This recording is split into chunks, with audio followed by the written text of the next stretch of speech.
आलस का त्याग करे। एक बड़े शहर में एक घर में 3 भाई रहते थे।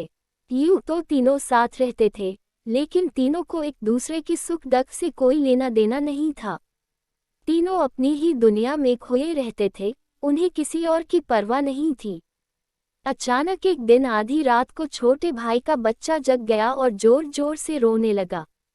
उसने सिर में बहुत तेज दर्द होने की शिकायत की। रात काफी हो जाने के कारण दवा की सारी दुकानें बंद हो चुकी थी। घर में भी कोई दवा नहीं थी। उस बच्चे के माता पिता दोनों ने अपने तरीके से उसे खूब बहलाने और चुप कराने का प्रयास किया, पर उनका यह सारा प्रयास बेकार गया। वह अभी भी रोने में लगा था।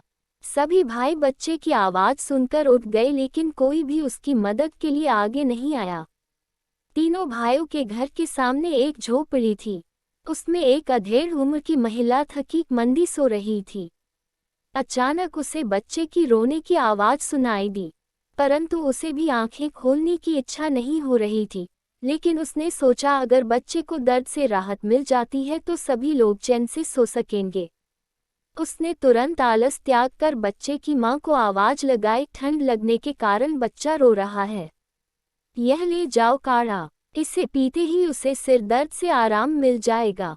बुढ़िया की आवाज सुनकर बच्चे की मां उस बुढ़िया के पास गई और झिझकते हुए वहां से काढ़ा ले गई और अपने बच्चे को पिला दिया।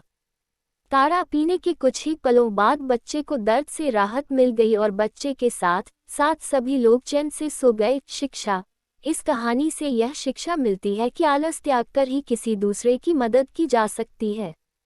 यह जिंदगी बहुत छोटी है, हमें इसे आलस में नहीं गुजारना चाहिए बल्कि इस जीवन का सदुपयोग करना चाहिए। साथ ही हमें परोपकार के गुण को भूलना नहीं चाहिए। जब कभी भी परोपकार करने का मौका मिले तो हमें खुद से जो भी सहायता हो सके वह करनी चाहिए।